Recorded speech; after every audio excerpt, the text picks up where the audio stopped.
Yukong will be the first character with imaginary elements that you will receive for free during 1.2 patch. But meanwhile, she'll be available in the next banner. So before she even arrives, I'll explain why she'll be a great support, worthy of every resource you need to invest. Let's go!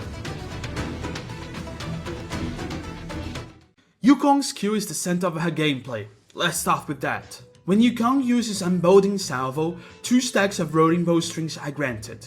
While they are active, all allies will receive a substantial boost in attack. And every time an ally takes an action, 1 stack of rolling bowstring is removed. For her ult, you have Diving Castro.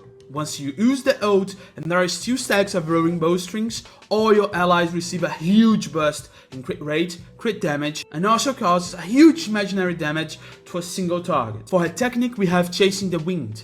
By executing it, your movement speed gets a boost, and you start the next battle with 2 stacks of rolling bowstrings. Finally, her talent, 7 layers, 1 arrow, amplifies the basic attack after a certain number of turns, dealing more imaginary damage, and increases the toughness reducing damage of this attack. After looking at her traces, we understand Yukong a little bit better. But what kind of team does Yukong fit best? Because of her skill, Yukong is a great on aggressive teams. Even more, those where your damage dealer is able to perform multiple actions. Or when you have a sub-damage dealer.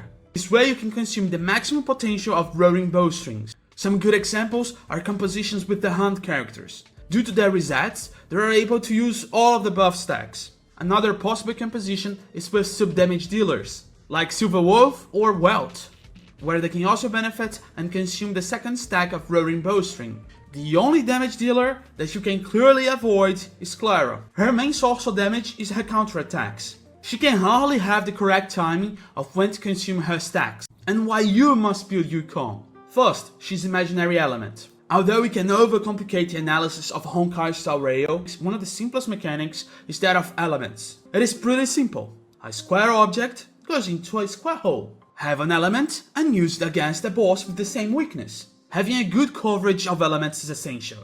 Currently, except for Welt, there are no other characters with imaginary element. So we have a square hole, but without a square object. To make even more clear the importance of this element, in the Memory of Chaos, 37% of all the opponents you encounter will have the weakness of imaginary element. Second, she offers so many buffs. While Asta offers attack and speed buff, and Tinyun offers damage buff, when compared to Yukong, she does much more. She offers bonus attack, bonus crit rate, and bonus crit damage. Her performance, in terms of buffs, is almost similar to a 5-star character. And third, she can easily be a sub DPS. Although Yukong is a heavy buffer, she managed to use her buffs while doing some high damage. For example, on her ult, she offers a buff while attacking. Also, her basic attack from time to time will be amplified, allowing her to impact the battle even after investing a few turns to buff her teammates. But well, what are the Yukong's issues?